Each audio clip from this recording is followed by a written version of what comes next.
সালাম মুসলমান, this is your captain Jerusalem speaking. আজকে আমরা রিয়াকশন করতে যাচ্ছি শিবঙ্কর মিশ্রা ইউটিউব চ্যানেলের একটি ভিডিওর নাম হচ্ছে all ice on Bengali Hindus, TMC BJP engage in blame game.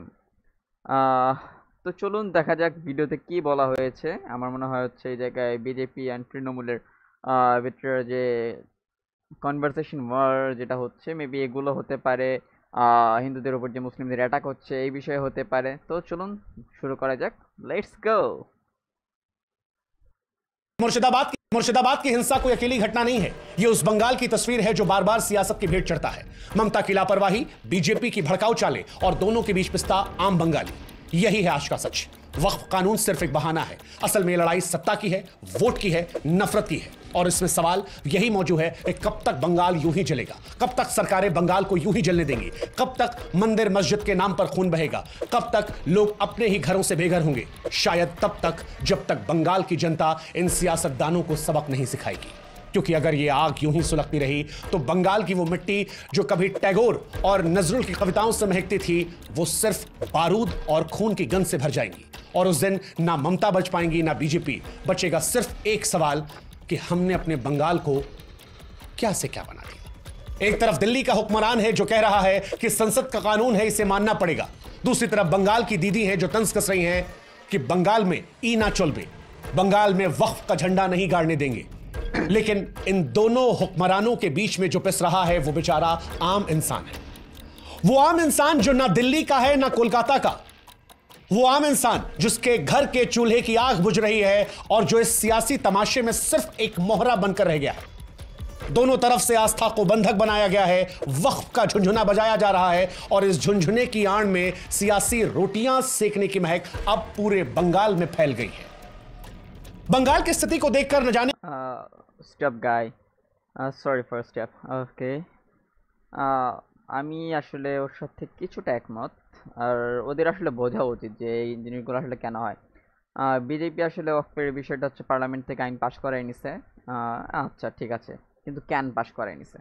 আসলে বিজেপি চায় যে হচ্ছে মুসলিমরা খেপে যাক, আসলে মুসলিমরা একটু মানে হিন্দুদের উপর এই ডিসিশনের উপর, নট অনলি হিন্দুদের উপর না, আসলে মানে গভর্নমেন্টের উপর খেপে যায়। কারণ বর্তমান গভর্নমেন্ট যেহেতু হচ্ছে কট্টর হিন্দুপন্থী, আসলে এটা হচ্ছে তার সাইড এফেক্ট যে হচ্ছে মুসলমানরা হিন্দুদের উপর খেপবে, স্বাভাবিক। বিশেষ করে হচ্ছে দিল্লিতে বলেন অনেক হিন্দু গুরু আছে, তার অনুসারীরা আছে যারা কট্টর হিন্দু। আসলে এরা কট্টর হিন্দু না, এটা হচ্ছে হচ্ছে বোকাচোদা হিন্দু, অন্ধভক্ত যারা আছে এদের কথা বলতেছি আমি। তো এরা হচ্ছে মুসলিমদের প্রচুর ঘৃণা করে। আর এইটার সাইড এফেক্ট হচ্ছে বর্তমান হচ্ছে এই ওয়েস্ট বেঙ্গলে যে ঘটনাগুলো ঘটতেছে। আসলে সরকার এটা জানতো যে হচ্ছে এই আইনটা পাশ করানোর পর, ওয়াকফের এই আইনটা পাশ করানোর পর আসলে এর সাইড এফেক্ট কী কী হতে পারে গভর্নমেন্ট এটা জানতো। ওরা এত বোকা না, ওরা এটা জানতো। আর এটা জানি না সেরা এটা করছে যে হচ্ছে নির্বাচনের আগ মুহূর্তে যদি এরকম মুসলিমরা যদি হচ্ছে হিন্দুদের উপর অত্যাচার করে, দেন হচ্ছে বিজেপি বলতে পারবে হচ্ছে মুসলিমরা এদের জন্য হুমকি। আর এমনিতে হচ্ছে বিজেপি চায় যে হচ্ছে ভারতকে একক হিন্দু রাষ্ট্র হিসাবে প্রতিষ্ঠা করতে, অর্থাৎ হচ্ছে বিশ্বের বুকে সাংবিধানিকভাবে হচ্ছে ভারতকে হচ্ছে একটা হিন্দু রাষ্ট্র বানাতে চায়। তো হচ্ছে মেবি এগুলো হতে তার মানে স্টেপ হতে পারে, ফার্স্ট স্টেপ হতে পারে এই বিষয়গুলোর। তো চলুন দেখি পরে কি বলে।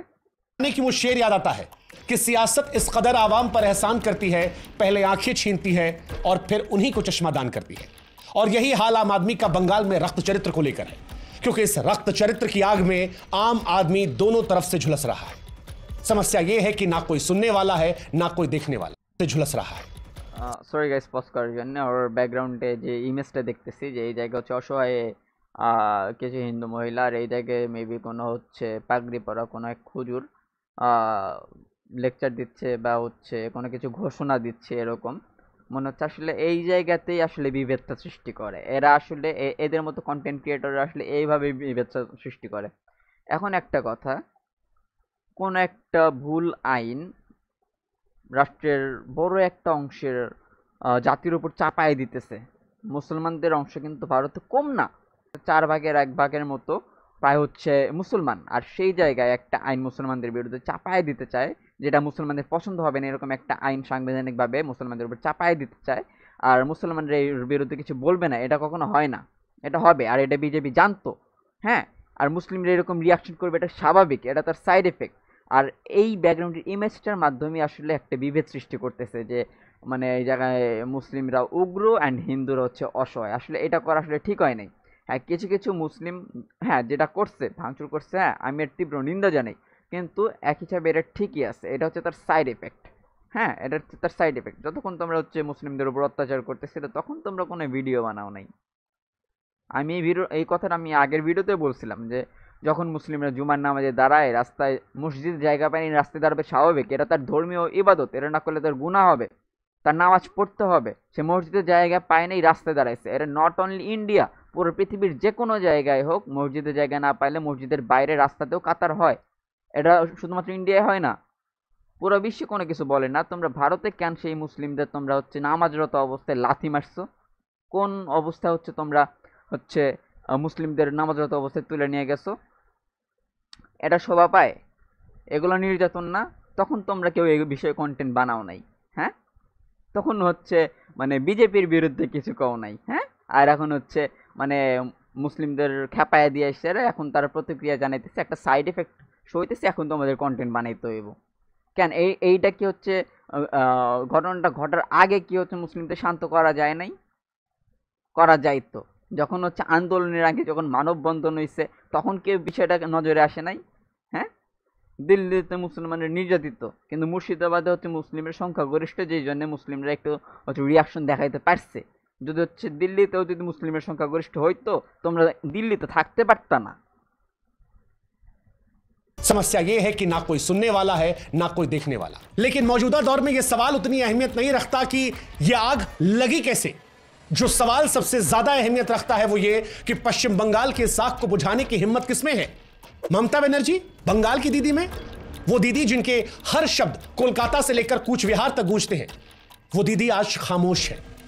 मुर्शिदाबाद में जब दुकानें जली, जब घरों को लूटा गया, जब लोग अपनी जान बचाने के लिए इधर उधर भागने को मजबूर थे, तब दीदी कह रही थी कि यह कानून हमने नहीं बनाया, यह दिल्ली ने बनाया। अरे दीदी, आप मुख्यमंत्री हैं, क्या यह इतना आसान है? क्या आपकी पुलिस उपद्रवियों को रोक नहीं सकती थी? उन लोगों को जिन्होंने सरकारी गाड़ियों में आग लगा दी, क्या आपका खुफिया तंत्र इस बात से बेखबर था कि वक्फ के नाम पर बंगाल को फिर से दंगों की भट्टी में झोंका जा रहा है? ममता दीदी, क्या यह बात आपको असहज नहीं करती कि कोलकाता हाईकोर्ट को यह कहना पड़ा कि हम आंखें मूंद कर नहीं बैठ सकते? ममता दीदी, क्या आपको आपकी नाकामी पर अफसोस नहीं है?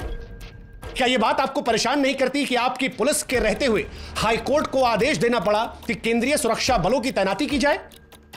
क्या यह बात आपको रात को सोने देती है कि आपकी आवाम यह कहती है कि हमको पश्चिम बंगाल पुलिस पर भरोसा नहीं है? ममता दीदी, अगर वक्फ कानून को लेकर आप स्पष्ट थी कि इसे पश्चिम बंगाल में लागू नहीं किया जाएगा, तो आपको इस बात का भी एहसास होगा कि जिस तरह की बयानबाजियां आपकी पार्टी के नेताओं ने की, उससे पश्चिम बंगाल के हालात बद से बदतर होंगे। विधानसभा चुनावों को देखते हुए यहां माहौल और खराब होगा, और इस खराब माहौल को लेकर आपने कोई तैयारी नहीं की। सच तो यह है दीदी कि तुष्टीकरण की सियासत ने बंगाल को बारूद के ढेर पर बैठा दिया है। आपने वोट बैंक के लिए आग को हवा दी, और अब जब लपटें आसमान को छू रही हैं, तब आप दिल्ली की ओर उंगली उठा रही हैं। कितनी शर्मनाक है ये बेशर्मी, सोचिएगा दीदी। लेकिन इस सिक्के का जो दूसरा पहलू है वो भी कम गंदा नहीं है। भारतीय जनता पार्टी, जो बंगाल को अपने सपनों का किला बनाने की जिद में है, वो भी इस आग में घी डालने से बाज नहीं आ रही। बीजेपी के आईटी सेल के प्रमुख अमित मालवीय और पश्चिम बंगाल में बीजेपी के कद्दावर नेता शुवेंदु अधिकारी जैसे तमाम नेता हैं जो सोशल मीडिया पर पश्चिम बंगाल की घटना को सांप्रदायिक रंग देकर बंगाल को और भड़का रहे हैं। बीजेपी के नेता ममता के बयान को हिंसा का कारण ठहरा रहे हैं, लेकिन क्या वो इस बात को सोच रहे हैं कि जो भड़काऊ ट्वीट्स वो कर रहे हैं वो माहौल को शांत करेगा या इस माहौल को और उग्र करेगा? शुवेंदु जी, माना कि आप राष्ट्रपति शासन की मांग करते हैं, लेकिन क्या कभी अपने कार्यकर्ताओं को भी समझाया कि आप भी मंदिर मस्जिद के नाम पर पश्चिम बंगाल में नफरत की दीवार मत खड़ी करें? यह बंगाल की मिट्टी का अपमान है। बीजेपी यह दावा करती है कि মানে কি বলবো, এই ব্যক্তি একটু আগে হচ্ছে শুভেন্দ্র অধিকারী আরো একজনের নাম বললো, তো এরা নাকি হচ্ছে সোশ্যাল মিডিয়াতে পোস্ট করতেছে যে হচ্ছে এটা হচ্ছে সাম্প্রদায়িক দাঙ্গা এরকম কোন একটা বিষয় হিসাবে উপস্থাপন করার চেষ্টা করতেছে এরা বিজেপি নেতারা। তো হচ্ছে তো তুমি এই জায়গায় কি করতেছো সোনা চাঁদ? তুমি এই জায়গায় কি সাম্প্রদায়িক দাঙ্গা হিসেবে উপস্থাপন করতে চাইতেছো না? এই জায়গা হচ্ছে মানে দেখাতে চাইতেছে হচ্ছে মুসলিমরা খুবই হিংস্র অ্যান্ড হচ্ছে হিন্দুরা খুবই অসহায়, তার মানে তুমি হচ্ছে দাঙ্গাটা হিন্দু মুসলিমের দিকেই নিয়ে যাইতেছো। কিন্তু হচ্ছে দাঙ্গাটা আসলে হিন্দু মুসলিমের থেকে উৎপন্ন হয় নাই, দাঙ্গাটা উৎপন্ন হয়েছে হচ্ছে তোমাদের বিজেপি পলিটিক্যাল ইস্যু থেকে, তোমাদের সংবিধান থেকে এই দাঙ্গার উৎপত্তি। দ্যাটস ওয়াই তোমাদের আগে হচ্ছে সংবিধানের এই আইনটা পরিবর্তন করা উচিত, তোমাদের এইটা নিয়ে কন্টেন্ট বানানো উচিত যে হচ্ছে মুসলিমরা প্রথমে মানববন্ধনও করছে, কোনো সাড়া দেয় নাই, ছোটোখাটো আন্দোলন হয়েছে, কোনো সাড়া দেয় নাই, মুসলিম এত নেতারা যুক্তির ওপর যুক্তি প্রদর্শন করতেছে, গভর্নমেন্ট কোনো রিয়াকশন দেখাইতেছে না। তো শেষ অবস্থায় কি করব, প্রতিবাদ করব না? হ্যাঁ, এইটা ঠিক যে অনেক হিন্দুদের বাড়িঘর আক্রমণ হয়েছে, অনেক ভাঙচুর হয়েছে। তো এটা এটা হচ্ছে অনাকাঙ্ক্ষিত। এটা আসলে ভাই ও যে ঝড় হইলে ভাই ঘর বাড়ি কিছু একটা ভাঙবই। হ্যাঁ, এটা হচ্ছে সাইড এফেক্ট। হ্যাঁ, এটা দুঃখজনক, এই বিষয়ে আমি সহমত। আর হ্যাঁ, অ্যাম্বুলেন্সও নাকি ভাঙছে, এটাও দুঃখজনক। আমি এই বিষয়ে তোমাদের সাথে সহমত। যা করছে এরা আসলে ভাই ইসলামও একে অনুমতি দেয় না এই বিষয়গুলোর উপরে। তো তারপরেও যেটা বলতেছি যে তোমরা এত কিছু ঘটাইছো, ঘটানোর পরে ভাবতেছো যে কিছুই হবে না, শান্ত থাকবে, আমরা যা বলবো মুসলিমরা তা মাইনে নেবে। আসলে ভাই সব কিছু মন মতো হয় না। হ্যাঁ, আর সাম্প্রদায়িক দাঙ্গা এটা আসলে এটা সাম্প্রদায়িক দাঙ্গাই হয়ে গেছে। তোমাদের পলিটিক্যাল ইস্যু থেকে জিনিসটা শুরু হয়েছিল, বাট এখন আর জিনিসটা পলিটিক্যাল নাই, এখন তোমরা ধীরে ধীরে সাম্প্রদায়িক দাঙ্গার দিকে নিয়ে যাইতেছো। আর এটা শুধুমাত্র বিজেপি করতেছে না, এটা তুমিও করতেছো। এই যে তুমি যেমন হচ্ছে ব্যাকগ্রাউন্ডে ইমেজটা দেখছো যে হচ্ছে হিংস্র মুসলিম অ্যান্ড হচ্ছে অসহায় হিন্দু, এইটা ভাই এইটা দ্বারা বোঝা যাচ্ছে এটা সাম্প্রদায়িক ইস্যু। হুম, তো হচ্ছে এইগুলো আগে চেঞ্জ করো। আসলে এইটা আসলে তোমরা যেমন ভাবে উপস্থাপন করছো সাম্প্রদায়িক ইস্যু, এটা আসলে বর্তমানে হয়ে গেছে সাম্প্রদায়িক ইস্যু, বাট এই সাম্প্রদায়িক ইস্যুটা হওয়ার পিছনে কারণ কিন্তু তোমাদের এই গভর্নমেন্ট, তোমাদের তোমাদের হচ্ছে এই পলিটিক্স। लेकिन सवाल तो बीजेपी के नेताओं से भी है कि क्या आपका हर ट्वीट, हर बयान, हर इल्जाम ममता पर थोक कर आप बंगाल को शांति की राह दिखा रहे हैं? नहीं, आप भी उस सियासत की जलती आग में घी छिड़क रहे हैं ताकि इसे और बढ़ाया जाए और ममता बनर्जी की तरह आपको भी इस सांप्रदायिकता का लाभ मिल सके। हकीकत यह है कि बंगाल को मौजूदा दौर में सियासी रोटियां सेकने वालों की जरूरत नहीं है, उसे वो नेता चाहिए जो सुकून दे। और अफसोस के साथ कहना पड़ रहा है कि ना ये बीजेपी के नेता कर रहे हैं, ना ममता बनर्जी कर रही है। ওকে, আমি আসলে ওর এই কথাটুকুর সাথে সহমত। হ্যাঁ, ওনার এই কথাটুকুর সাথে আমি সহমত। আচ্ছা, তাহলে তোমরা আসলে কোন দলের নেতা চাও? বিজেপি যদি আসে, তারা মুসলিমদের জন্য হুমকি, এটা তো আমরা দেখতেই পারতেছি। আচ্ছা, আর তৃণমূলকে তোমরা মনে করতেছ হচ্ছে হিন্দুদের জন্য হুমকি। আসলে ভাই আলটিমেট কথা এটাই যে হচ্ছে তৃণমূল আসুক আর হচ্ছে বিজেপি আসুক, যেই আসুক না কেন, উভয়ই তোমার হিন্দু এবং মুসলিম উভয়ের জন্য ক্ষতি। একজন টার্গেট করে তার নিজ এলাকায় কারা সংখ্যাগরিষ্ঠ তাদেরকে খুশি রেখে সেটা আমি আমার ভোট ব্যাংক বড় করবো, অ্যান্ড আরেকজন চেষ্টা করে আমার হচ্ছে রাজ্যে কোন জায়গায় আমি কত আসন পাবো এরা ক্যালকুলেট করে, সেটা কোন এলাকায় আমার হিন্দু বেশি এরা এইরা অ্যানালাইজ করে সেরা হিন্দুদের খুশি করে। তো এইটা আসলে ভাই কখনো সম্ভব না। হ্যাঁ, দুই দলই তোমাদের দুজনের জন্যই ক্ষতি। তোমরা হচ্ছে আচ্ছা আমি ধরে নিলাম যে হচ্ছে তৃণমূল নাই, বিজেপি বর্তমানে ক্ষমতায় আছে ওয়েস্ট বেঙ্গলের প্রপার মুখ্যমন্ত্রী, ধরলাম যে বিজেপি থেকে কেউ আসছে, অ্যান্ড দ্যাট তারপরে তারা কি করতো, কট্টর হিন্দুপন্থী যারা আছে, বিজেপি তো মূলত কট্টর হিন্দুপন্থী তাই না? হ্যাঁ, তো তারপরে তারা কি করতো, মানে মুসলিমদের প্রতিবাদটুকু করতে দিত না। হ্যাঁ, আমি যেটা বলতেছি যে ভাঙচুর যেটা করছে এটা অন্যায়, আমি সহমত, ভাঙচুর যেটা করছে এটা অন্যায়। আচ্ছা, ভাঙচুর যদি না করতো, জাস্ট নর্মালি আন্দোলন যদি করতো, এইটাও করতে দিত না। এইটাও যে করতে দিত না তার প্রমাণ কি? দিল্লিতে মুসলিমরা কি পরিমাণ নির্যাতিত তা তো আমরা জানি। পুলিশ স্টেশনে যায় সেরা, মামলা করে সেরা, পক্ষে রায় পাওয়া যায় না, এমন। তো যাই হোক, তোমাদের দেশ শুধরানোর দায়িত্ব তোমার। বাইরে থেকে আমরা কেউ শুধরাইতে পারবো না, বা বাইরের কোনো রাষ্ট্রের কোনো প্রধানমন্ত্রী চাইলে তোমাদের রাষ্ট্রটাকে শুধরাইতে পারবো না। বাংলাদেশে একসময় আওয়ামী লীগের শাসন ছিল, বাংলাদেশের জনগণ আওয়ামী লীগকে হটাইছে। এখন তোমাদেরও উচিত, তোমাদের যদি হচ্ছে রাষ্ট্রনায়ক পছন্দ না হয়, তোমাদের যদি হচ্ছে মুখ্যমন্ত্রী পছন্দ না হয়, তো তোমরা নামাও। তাদের গুন্ডা কয়জন? 1,000, 2,000, 3,000, 10,000, আচ্ছা 20,000। তোমরা ভাই পশ্চিমবঙ্গের জনগণ কয়জন? তোমরা আসলে সিদ্ধান্ত নিতে পারো না। তোমরা জাস্ট এই যে মনিটরের সামনে দাঁড়ায় সেটা কথাই বলতে পারো। হ্যাঁ, তো যদি তোমাদের কিছু করতে হয় তাহলে হ্যাঁ করো। তুমি হচ্ছে তোমাদের সেন্ট্রালটাকেও ক্লিয়ার করতে হবে, তোমাদের হচ্ছে লোকালটাকেও ক্লিয়ার করতে হবে। তোমরা যদি চাও যে হচ্ছে তোমাদের লোকালটা তোমরা ক্লিয়ার রাখবে, আচ্ছা মুসলিমরা হচ্ছে ভাঙচুর করছে, আচ্ছা থামাইলাম, যারা ভাঙচুর করছে অ্যারেস্ট করলাম, শাস্তি দিলাম, আচ্ছা শেষ। তারপরে কি ওয়াকফের এই ইস্যুটা যদি হচ্ছে সেন্টার থেকে যদি হচ্ছে প্রপার ক্লিয়ার না করে, যদি হচ্ছে এই আইনটা বাতিল না করে, হ্যাঁ, তাহলে কি মুসলিমরা আবারও আন্দোলন করবে? তখন কি আন্দোলনও করতে দিবা না? আচ্ছা ধরলাম আন্দোলন করলো, তোমরা পশ্চিমবঙ্গে এই ইস্যুটার কিভাবে দেখবে? আন্দোলন করলো, পশ্চিমবঙ্গ কোন রায় দিতে পারবে? আচ্ছা দিতে পারবে না, দিতে পারবে হচ্ছে সেন্ট্রাল। আন্দোলন করলো পশ্চিমবঙ্গে, শুধু নট অনলি পশ্চিমবঙ্গ, পুরো ভারত আন্দোলন করলো, আবারও দিল না মুসলিমদের পক্ষে রায়, আবার দিল না। দেন মুসলিমরা আবারও আন্দোলন করবে, আন্দোলন চলতে থাকবে রে ভাই। এই আন্দোলন, শোনো আমি কই একটা কথা, যে হচ্ছে আন্দোলন মানুষে কেন করে?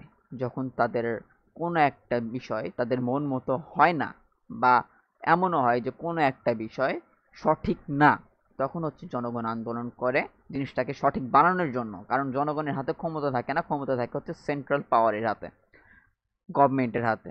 তো হচ্ছে জনগণ যেটা করা দরকার সেটা করতেছে। যেটা ভাঙচুর, হ্যাঁ তোমরা যেটা বলতেছো যে এত ভাঙচুর করছে, গভর্নমেন্ট কোনো পদক্ষেপ নেয় নাই, মুখ্যমন্ত্রী কোনো পদক্ষেপ নেয় নাই, পুলিশকে কোনো আদেশ দেয় নাই এগুলো থামানোর জন্য, হ্যাঁ এটা দুঃখজনক, আর এটা তোমাদের জন্যও লজ্জাজনক। আর এখন তোমরা কথা বলতেছো কেন? কারণ হচ্ছে হিন্দুরা 2টা মার খাইছে, তাই না? হিন্দুরা 2টা মার খাইছে না? এখন খুবই খারাপ লাগতেছে, আমারও খারাপ লাগতেছে, বিষয়টা আসলেই দুঃখজনক, আমারও খারাপ লাগতেছে। কিন্তু একদিক থেকে ভালো লাগতেছে, কেন জানো? কারণ তোমরা এখন এই বিষয়টা নিয়ে তৎপর। এখন তোমরা এটা ফিল করতে পারতেছো, যখন কোনো একটা জাতি অন্য জাতি দ্বারা নির্যাতিত হয় কেমন লাগে, এটা ফিল করতে পারতেছো না তোমরা? আমার মনে হয় এটা তোমরা ফিল করতে পারতেছো। हालांकि बंगाल और हिंसा का रिश्ता कोई नया नहीं है। टीएमसी ने भी सीपीएम से ऐसे ही हिंसा कर करके, विरोध कर करके सत्ता छीनी थी। कभी ममता बनर्जी पर भी सीपीएम के युवा मोर्चा ने ऐसे ही हमला किया था।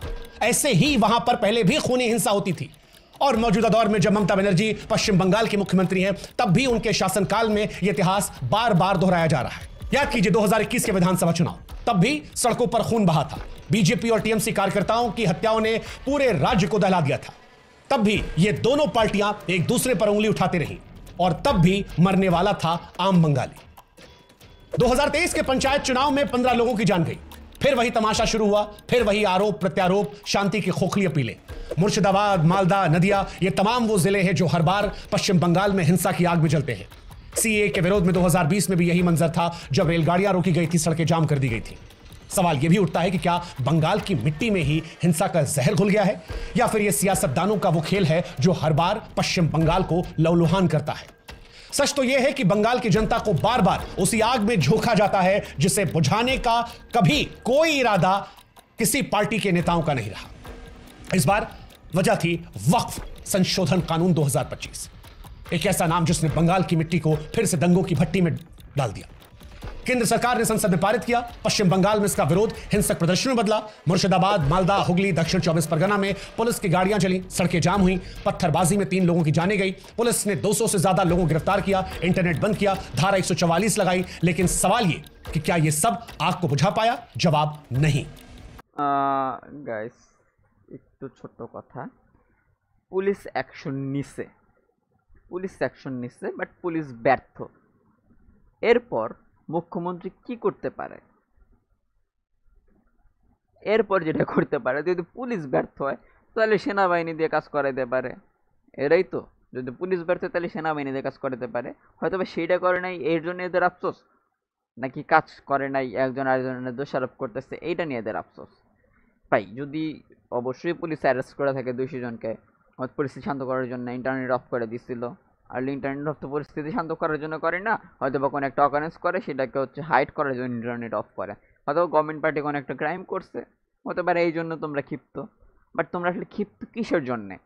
তোমাদের মুখ্যমন্ত্রী কোনো ব্যবস্থা নিতেছে না, যদি না নিয়ে থাকে তাহলে পুলিশ কেন 200 জনের অ্যারেস্ট করলো, কেন হচ্ছে ইন্টারনেট অফ করে দিল, আর কেন বা পুলিশের গাড়ি পড়লো? পুলিশ কোনো অ্যাকশন নিতে গেছিল অবশ্যই, হয়তো বা জনগণের সাথে পারে নাই তাই পুলিশের গাড়ি পড়ছে। তো এই জায়গায় ভাই গভর্নমেন্টকে দোষ দিতে কোনো, আমার মনে হয় যে কোনো লজিক নাই এই জায়গায়। এই জায়গায় যে তোমাদের মুখ্যমন্ত্রীর আসলে কোনো দোষ দিয়ে আসলে এটা দোষ দেওয়াটা লজিক্যাল না। वक्फ कानून के नाम पर शुरू हुआ ये बवाल अब हिंदू मुस्लिम की खाई को और गहरा कर रहा है। सोशल मीडिया पर जमकर अफवाहें उड़ाई जा रही हैं, भड़काऊ वीडियोस डाले जा रहे हैं, हिंदू मुस्लिम में नफरत भरे मैसेज जो हैं वो आग में घी का काम कर रहे हैं। लोग सवाल पूछ रहे हैं कि अगर ममता कह रही हैं कि यह कानून बंगाल में लागू नहीं होगा तो फिर पश्चिम बंगाल खून खराबे में क्यों है? सवाल यह भी कि अगर बीजेपी को इतनी चिंता है तो इस मुद्दे को शांत करने की बजाय और क्यों भड़का रही है? और इन दोनों सवालों का सिर्फ एक जवाब है, छोटा सा जवाब, 3 शब्दों का जवाब, वोट। वोट के लिए पश्चिम बंगाल को बार बार जलाया जाता है, जिसमें सोशल मीडिया का जहर गुस्सा और नफरत का तूफान लाता है।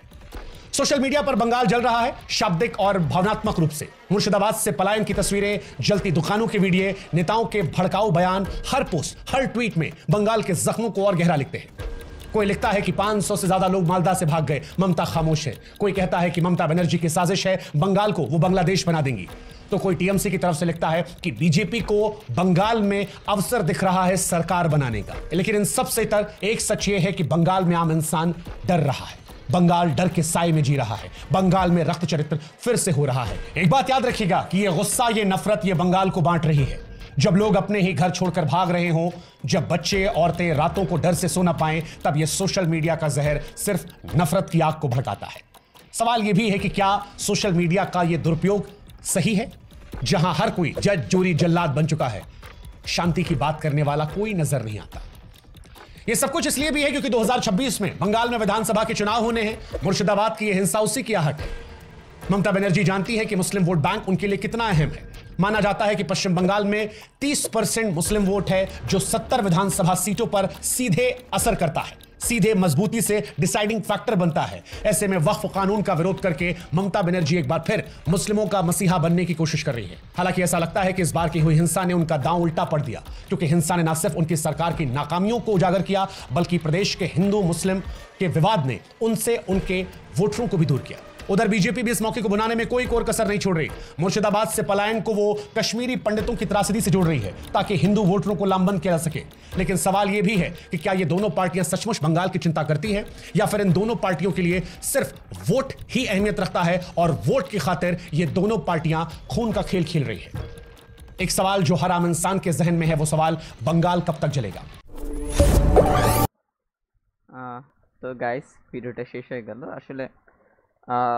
যদিও বিষয়টা হচ্ছে ওদের ব্যক্তিগত, যেহেতু ওদের দেশের ইস্যু, বিষয়টা ওদেরকে বোঝা উচিত। তো আমার তারপরেও মনে হয় যে ঘটনাটা আসলে তৃণমূলের সাথে জড়িত না। হ্যাঁ, তৃণমূলের যে হচ্ছে মুখ্যমন্ত্রী সে মমতা ব্যানার্জি, তো সে একটু মূর্খ টাইপের, একটু কম বোঝে। তো যাই হোক, তারপরেও আমার মনে হয় যে বিজেপির চেয়ে তৃণমূল হাজার গুণ ভালো। কেন ভালো?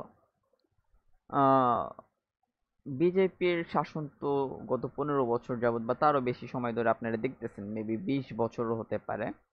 তো দেখতেছেন তো আপনারা, হ্যাঁ, তারা তাদের শাসনামলে কি কি করছে, ইন্ডিয়া কি কি অ্যাচিভ করছে। বড় বড় দালান কোঠা, আচ্ছা, মহাকাশ গবেষণার দিক থেকে একটু আগায় গেছে, সামরিক শক্তির দিক থেকে একটু আগাইছে। এইটা ভাই গভর্নমেন্টের অ্যাচিভ না। সামরিক শক্তিতে এদের আগাতে হবে, এটা বাধ্যতামূলক, না হলে এদের হবে না। কারণ এদের তিন দিকেই শত্রু, পাকিস্তান বলেন, চীন বলেন, সব দিকেই শত্রু আছে। তো এদের সামরিক দিক থেকে আগাতে হবে। আর হচ্ছে স্যাটেলাইটের বিষয়, তারা স্যাটেলাইট পাঠিয়েছে, এটা হ্যাঁ, এটা তাদের অ্যাচিভমেন্ট বলা যায়, এটা তাদের অ্যাচিভমেন্ট। এছাড়া আর কি করছে? দ্রব্যমূল্যের ঊর্ধ্বগতি থামাইতে পারে নাই, এডুকেশনের হার বাড়াইতে পারে নাই, অনেক নাকি আরও স্কুল বন্ধ হয়ে যাইতেছে। এই যে একটা রাষ্ট্রের 25% বন থাকা উচিত, কিন্তু তারা বন উজাড় করে ফেলতেছে। এটা কখনোই রাষ্ট্রের অ্যাচিভমেন্ট না। রাষ্ট্র তখনই হচ্ছে কিছু অ্যাচিভ করবে যখন তার জনগণ ধীরে ধীরে বুঝতে পারবে যে না, আমরা আমাদের জীবনমানটা আরও উন্নত ফিল করতেছি। ফিল করবে কখন? যখন প্রত্যেকটা পরিবারের একটা আয়ের উৎস থাকবে, যখন প্রত্যেকটা পরিবার নিজেদেরকে নিরাপদ বোধ করবে, এর হচ্ছে উন্নতি।